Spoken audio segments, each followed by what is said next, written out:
Welcome to the Del Walmsley Radio Show.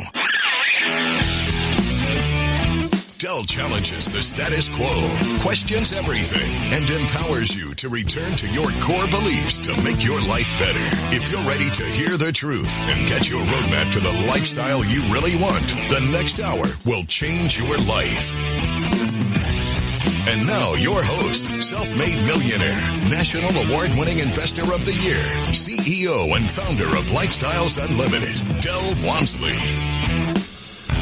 Welcome to the Del Walmsley Radio Show, where the hype ends and the help begins. I'm your host, Del Walmsley, and as always, we're working on your financial freedom. Well, my friends, for the last 2 days now,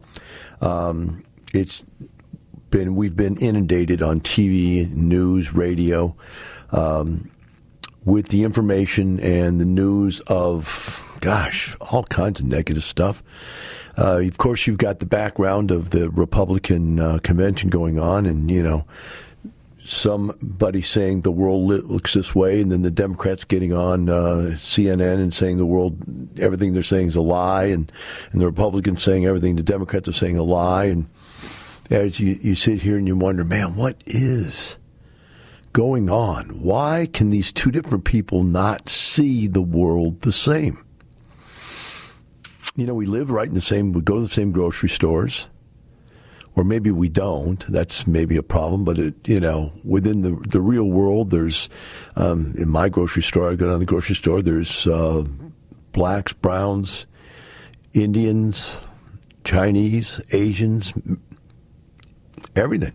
I mean, it's just like, it's pretty much a mix where I live, which is interesting to me because, I live out in the suburbs and you would think that that's, going to be a lily white part of town, but it really isn't. And so we're sitting here inside this world, this bubble of success, financial freedom, normalcy, and all this other stuff is going on up in Kenosha and Wisconsin and, Portland and Oregon and all these different places where all this rioting and stuff is going on. And you're just sitting back and thinking, what does all this really mean? So I'm trying to figure out how to make any of this into a radio show because it's just dominated the news and my brain just can't get off of this stuff. It's just, crazy. And I thought about sitting here and giving you my side of the story because my side means nothing to anybody. It really doesn't. I'm just one more voice out there on the street. So I figured that was a useless waste of your time. So I started trying to look for things that would make a difference, and so I started looking for quality of life issues. How do you measure the quality of life? And thinking that there might be really some clues to what's going on. And as I looked into the quality of life, I found that, it's sort of like Maslow's hierarchical pyramid type of thing. A lot of different articles on it, but really it basically comes down to the first thing is if you don't have air, you want air. And when you throw that out there, I had a black gentleman email me and go, yeah, and that's why the guy on the ground with foot and knee on his throat was saying, I can't breathe. And if you can't breathe and someone's got you on the ground, they got your knee in your throat, that's all you're thinking about is breathing. And when they kill you, you've taken away all other thoughts, hopes, dreams, and desires that anybody could have. I mean, let's face it, no matter what side of this argument you're on, let's take it down to the base level. And the base level is, if you're afraid that you walk out of your house, you're going to get killed, nothing else matters. That is base level. And I hope that makes sense to you. And so it makes sense to me. And so when the basketball players said they're not going to play basketball, I don't know if anybody got upset. I didn't get upset at all. I go, of course not. You shouldn't be playing basketball. You're rich, multi-millionaire, babied since you and coddled since you were a little kid. And you're living a life, a dream. And you feel there's injustice, and you feel like even as a rich basketball player, because you're black, you walk out the door, someone could shoot you just because you're black, then by all means you need to be worrying about getting shot. There is nothing more important on the theory, Maslow's theory, hierarchical needs, to not be killed. And so I totally understand that. Do I miss basketball? Not even for a minute. Come on. It's a game. Football's a game. We all believe all these games are important in life. They're not important. Being alive is important. I looked at, and I guess here I am going into my own opinion, I looked at all these different situations where this guy is shot and killed, and this guy is shot in the back and not killed, and this girl's house is broken into and she's killed. And all of these different instances, I said to myself, in every instance, without actually being a judge and a jury to see all the facts, but for what facts they're letting us see, there's no argument at all. Those police officers are wrong, and they should be convicted to the highest level of conviction they can get. I also know that the police are, in many ways, corrupt. Not all of them. And so you pick out how many you like. Is it 80% are good? 90% are good? 95% are good? Have you ever been harassed or hassled by a bad cop? I have. And I have more than once in my life been pushed around by cops. Maybe because I was a big guy, and maybe cops fear black guys because they think they're dangerous, or big guys because they think we're dangerous. Maybe cops are afraid, or maybe they're just got the Napoleon syndrome. They grew up being afraid of life, and so they've got a gun, a badge, and a uniform, and so they're out there pushing people around. Now, you pick what number is that. Is it 80% of them are good, 90% are good, 95% are good? I don't know the number. I know that I've run into both good police officers and bad police officers. So they're out there. So we can agree with that. So we're agreeing on two things so far, right? Now we're going to talk about protests. I grew up in Madison, Wisconsin during the Vietnam War, and so there were protests. Lots of protests. Did I go down to see the protest? Yeah, I think as a kid I probably tried to sneak down there and see the protest. I was too young to protest, but it was interesting. So you see all these people get out in the streets, and you see all these young kids. The young kids just want to do something. It's fun to them. They want to see it. They want to be a part of something. They don't even probably know what they're protesting. If they do, they're probably protesting not want to be busted by the cops. So they're on the same ticket. They're on the same wavelength. But then you go one step further, and what's funny is, and I don't understand why this is, I think everybody out there understands that there are people infiltrating both the protesters coming in from out of towns that are there just to create problems, to rob, to steal, to destroy things. And they have an agenda. And is that agenda their own enrichment, or is that agenda to create unrest in this country so the whole country can be turned over, taken over by the leftist part of the country? And then on the other side, are there white supremacists out there thinking, let's go get us a couple of these people. They're out there destroying our way of life, and we'll go back and show them we can fight back too. Do we not believe they're out there? I think they're both out there. And I think most of you, if you take even 10 seconds to look at the news, can see they're out there. Both sides don't want to admit the other side has their undercover protesters, their undercover instigators of trouble. Right? It's all out there. We all see it. But why do we all feel differently about it? Why do we have their side and our side in this argument when there really is the right side and the wrong side? But they've not taken the right side and put it on one side and the wrong side and put it on the other side. They've taken the two good and bad sides and split them in half so that they can argue over it, so that they can have power to be in charge. That's politics, friends. Now, what I want to do with the rest of the show today is not cover the politics of this.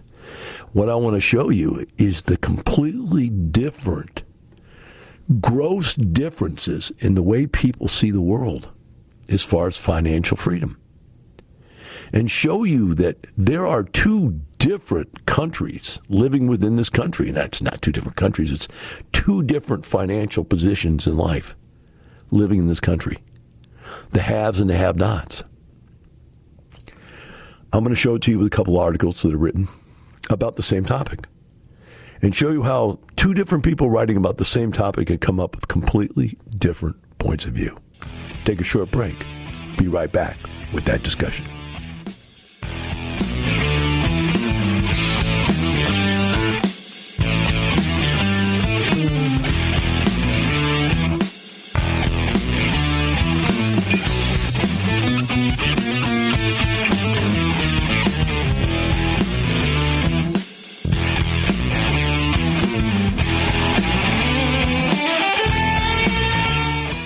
It comes a point in time every now and then when the world flips upside down. And during that time, you have to come up with a decision in your life. How are you going to go through this? How are you going to work your way through this process that has no end? So what do? The first thing I need you to understand is that almost every entrepreneur out there makes it big when something bad happens.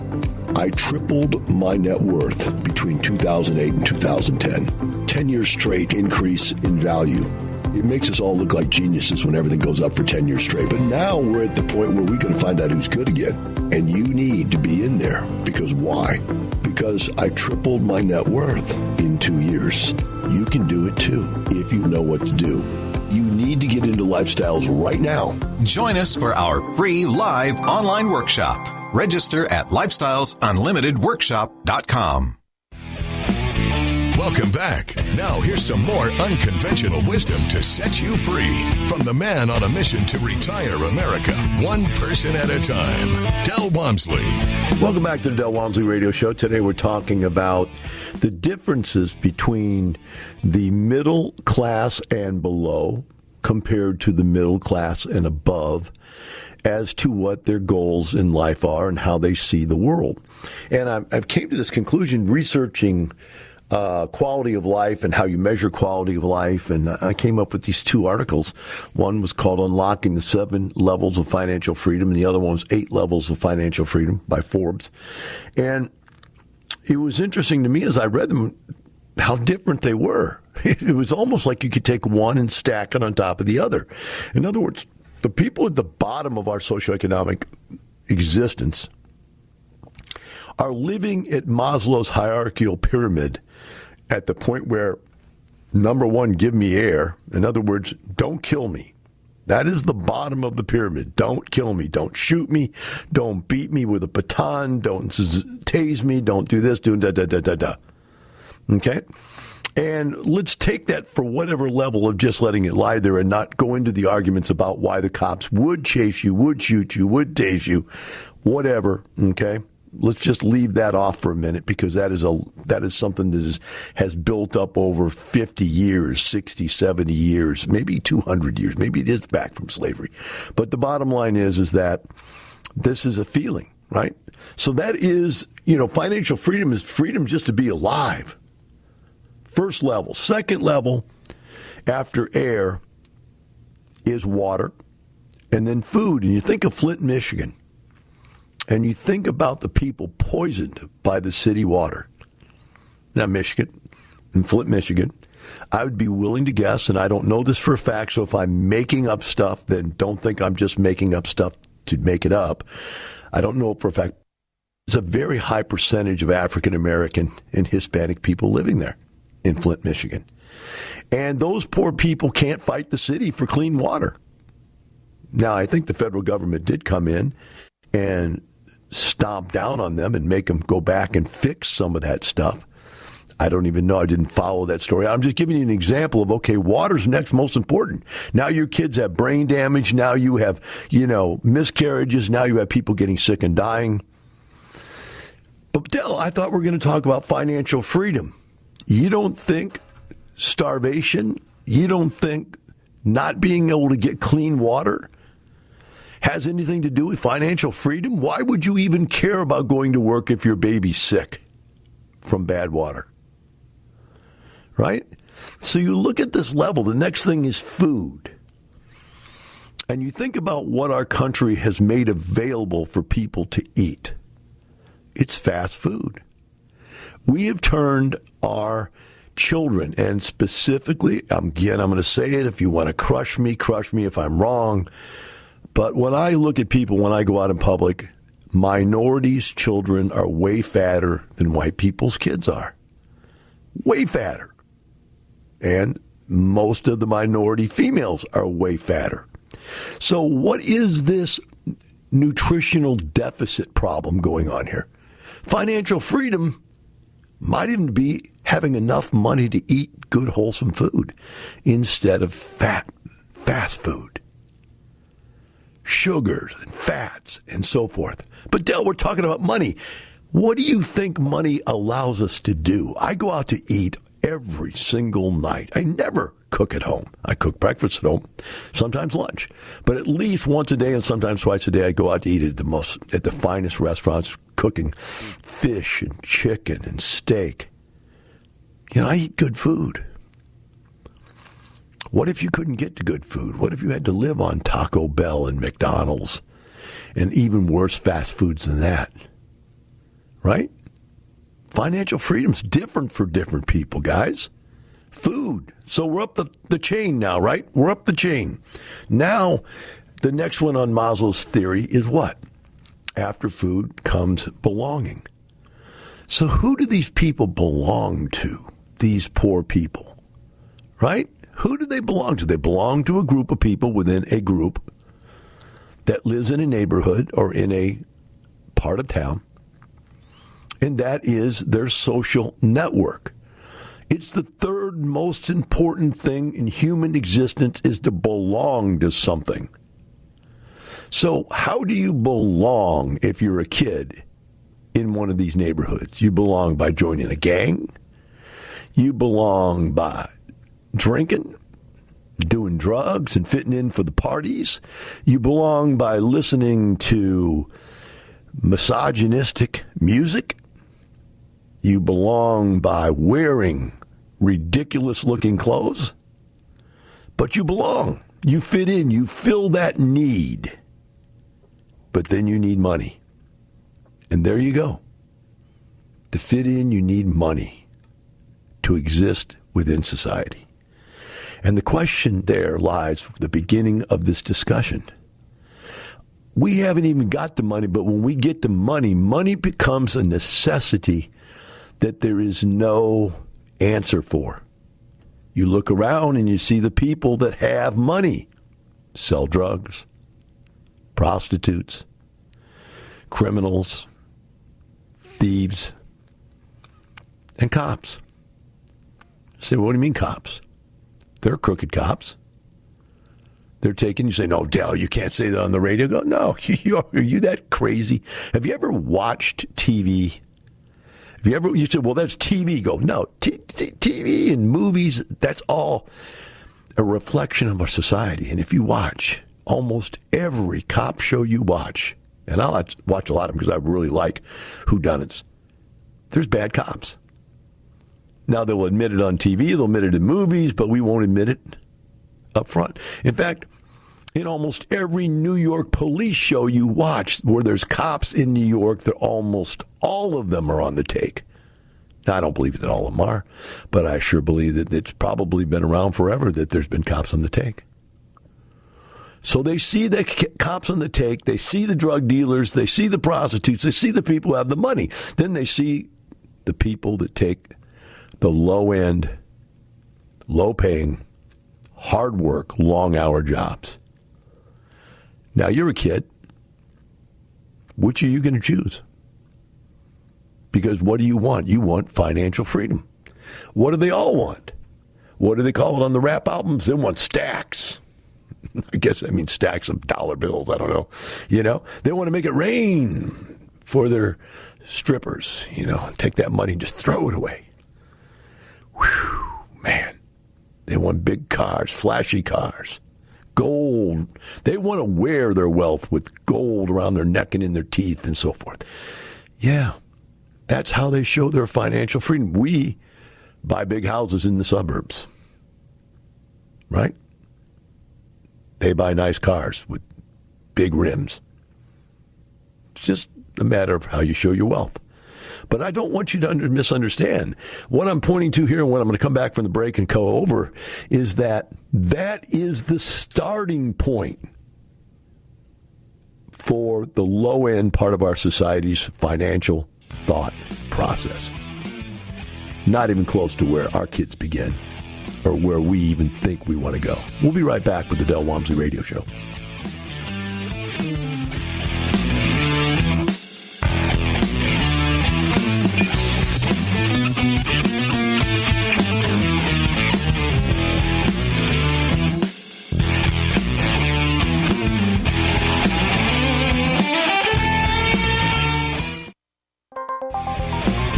Welcome back. Now here's some more unconventional wisdom to set you free from the man on a mission to retire America, one person at a time, Del Walmsley. Welcome back to the Del Walmsley Radio Show. Today I'm discussing and analyzing the hierarchical financial needs of people in the lower half of our economy and people in the upper half of our economy. And I've made my own discussion as to what are the three most important things to people at the bottom half of our society. The people in the top half of our society barely even have to think about any of those three things. You know, personal safety is almost a guarantee unless you do something ridiculously stupid, and air, food, water, those are guarantees in our society other than these lower socioeconomic bracket neighborhoods. So let's go into this first one here. It's called 7 Stages of Financial Freedom. And this is the one I deem to be more low end as far as goals. So it talks about the seven stages of financial freedom, and I hit the wrong button. It looks like it doesn't. Let's see here. Unlock 7 Levels of Financial Freedom by Jake Ryan. Okay. Different one here. Move this along here. It says level 1, able to handle all bad debts. So to them, the concept is that you can, at some point, your first goal, once you get a job, is to be able to just pay your bills and not have to go into short-term debt. People go to Paycheck, places to cash your check and get short-term credit. They've got credit card debt and so on and so forth. But just the first thing is they got to get away from debt. And so people at the bottom have jobs, they're working, they're struggling, but the debt that they have accumulated is consuming them. So that's level number 1. If we talk with Dave Ramsey, that's about where his course picks up. Let's start worrying about that debt you've accumulated. And remember, accumulation of debt in this problem has nothing to do with the solution, which the real solution, well, actually, let's give you Dave Ramsey's solution. Dave's solution is cut back your expenses, budget yourself, live below your means. Okay, there's nothing wrong with that. That is what we're all in the upper class world taught since we're kids, you know. I remember when I was a kid, I was taught to eat my vegetables first, my meats first, eat the things that were good first and leave the stuff I like to eat to last. That's budgeting, right? That's budgeting right there. Level 2, start retirement account and add 10% per year. So let's see. Now you got a job. That was the first goal, was to get a job. Remember, instead of selling drugs or instead of being a prostitute, right? Instead of being on the take, you get a job. Now you got a job. Now the goal is to get out of debt. Okay? Now you get out of debt. The next level, level 2, is start a retirement account. I don't know that that's actually what people really start to create their level 2. I think more level 2 is more along the lines of they want nicer things in life, right? So we go on and see what this guy says is level 3, because I got to get through 2 of these articles here. Level 3 says create a savings account. And one of the things I found when I was young and I was trying to figure out or started lifestyles, as I was trying to help people to increase their credit score, having a savings account, a checking account and a savings account are 2 of the biggest things that look on your credit score to give you a higher credit score. If you don't have a checking account and savings account, and many, many people I know don't have checking accounts and or savings accounts. That's one of the first levels of financial security you have, is to have accounts in your name, right? And until you have those, you don't have any credit. You don't have any credit. You don't have anything, really. Level 4 is start an investment account, okay? So now you're really starting to make it into the middle class now. You've got a checking account. You've got a job. You got a checking account. You're able to pay your bills. That's the next level. So you can pay your bills and not be going deeper and deeper in debt every month on credit cards. You're living at your means. The next level is have a savings account and start putting a few dollars away for the rainy day problem. So if you lose your job or the hurricane blows your roof off and you have a deductible on your insurance, whatever it is, you got some money. Next level, start an investment account of some type. Here they're talking about starting a brokerage account. And I remember doing this. I remember when I was young, 20s, setting up an investment. I'm going to read this. Set up an investment account goes several ways. You could use a wealth front account, a passive index retirement account, ETFs, TD Ameritrade, on down the line. They're just saying get into what is the conventional type investment type of firm. All right. Then they say the next level is to buy your first home. So I don't know if that actually is in that order. I think people buy their first home and then start thinking about retirement, start thinking about investment accounts, right? Later on down the line. I really think, first of all, let's get us a place to live is going to be the starter spot. But either way, whichever one comes next, you realize we're only at basic housing, guys. We're on level 5 of 7 levels for these people, and level 5 is basic housing. Do you understand what I'm telling you?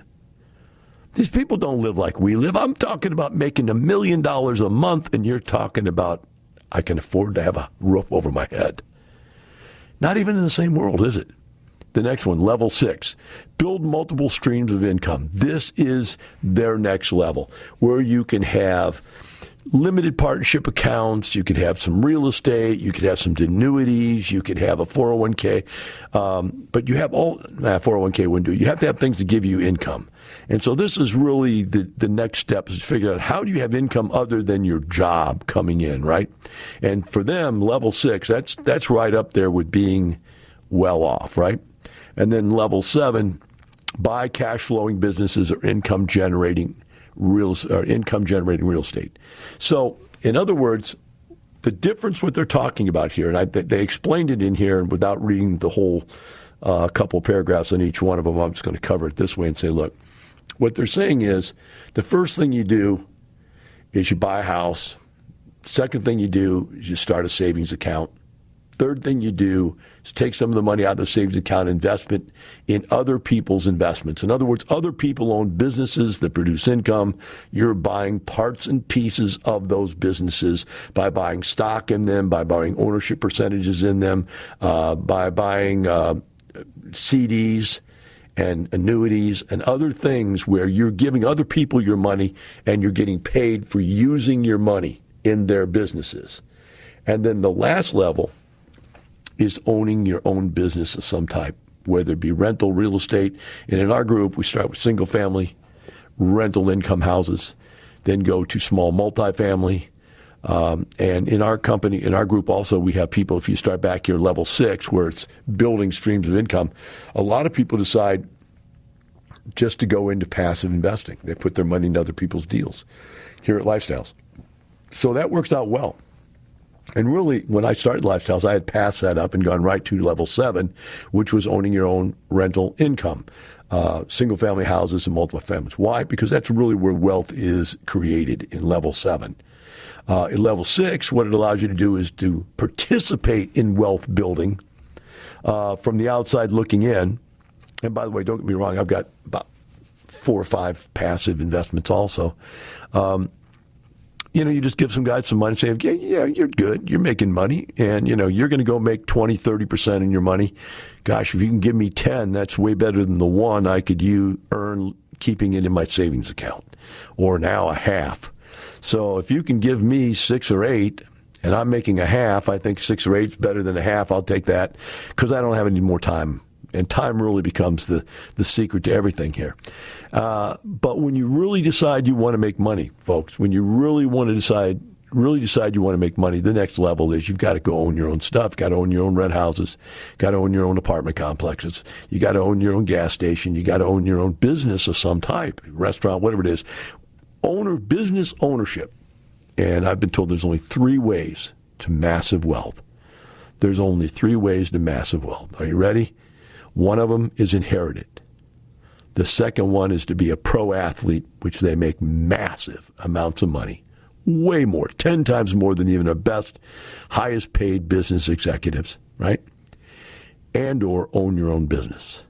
And when you own your own business, There is countless number of millionaires and multimillionaires in this country because they own their own gas station, their own grocery store, their own apartment complexes, their own single-family rent houses. They own businesses. I know one guy is a millionaire. He owned a what was it called? He produced materials for people, advertising materials, right? So he produces stuff. Another guy owned a business that hired people. They were headhunters, right? I've known lots of people, and another one sold business equipment like IBM type stuff. All these guys came to me at Lifestyles as millionaires. They made their first $1 or $2 million by owning a business. Now, most of those people that came to me with $1 or $2 million are now owning these other businesses that are leveraged out, way larger than they were. They're working much less, and they're probably worth, 5, 10, 15, 20 million now. And so this is a big difference than what we talked about at the beginning of this argument. When we come back, I'm going to go to the other side and show you what the people that start from the middle end up making important in their life.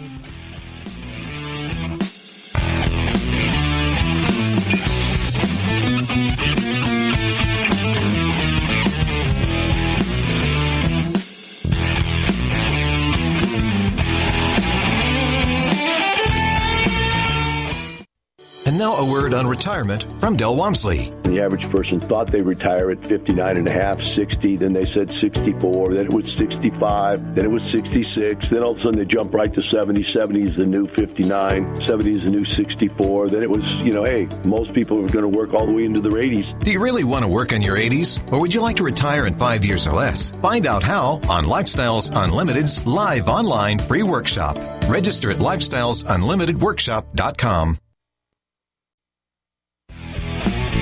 Welcome back. Now here's some more unconventional wisdom to set you free from the man on a mission to retire America, one person at a time, Del Walmsley. Welcome back to the Del Walmsley Radio Show.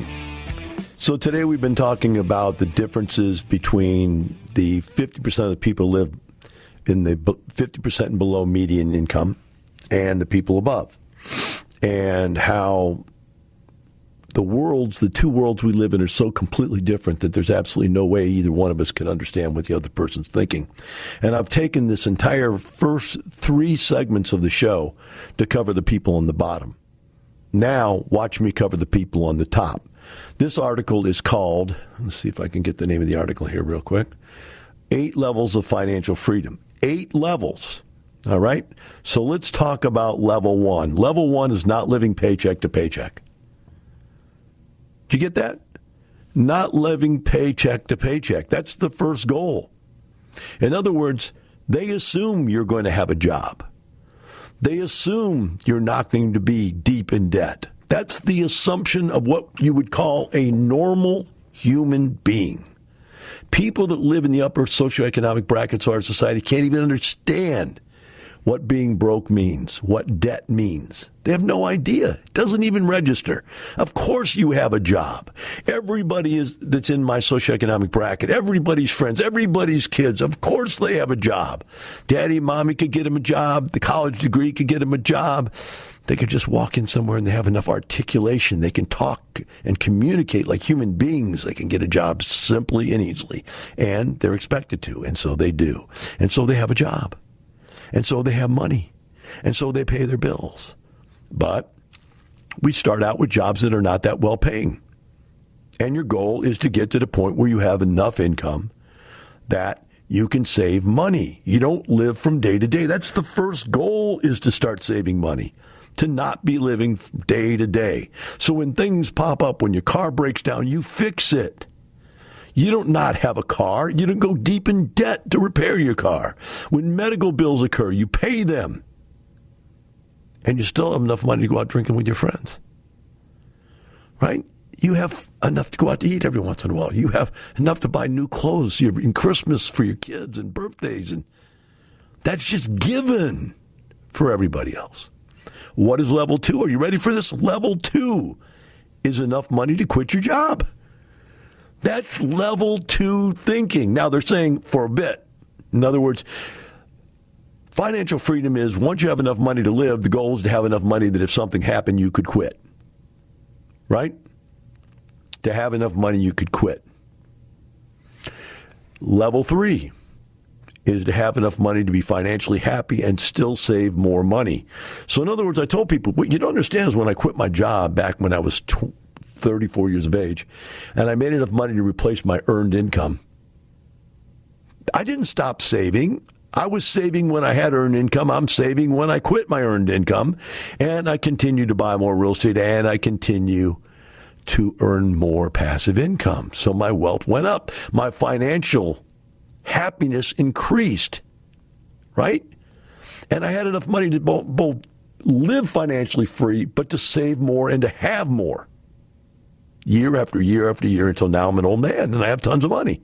But it didn't come overnight. I've been living financially free and increasing my wealth since I was 34 years old.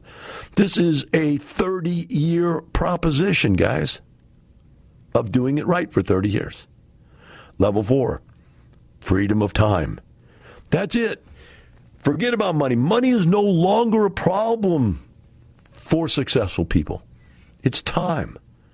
I want to buy my life back from corporate America was my scream for years. Buy back your life from corporate America. Own your own life. Do what you want, when you want, with whoever you want, wherever you want. Now, people that live in these poor inner city neighborhoods, they can't do that. That's not even a dream on the slate. The slate is to have a house and a car. Number 5. Have enough for basic retirement. In other words, you have enough money, and by the way, I don't agree with this one because it's backwards to my thinking. I believe you have enough money to retire when you have enough passive income to retire. Where it replaces your earned income, now you can exist on it, right? But let's take that one level further. When you have not only your earned income and that equal and existent amount of passive income, you now have twice the money to live on than you ever had to live on. Now, if you can save up enough to have both your ability to survive on your passive income and save and have what we call a basic retirement where you can do whatever you want, whenever you want, go wherever you want. You have a nice nest egg. You've saved some cash aside. You've got businesses paying you money.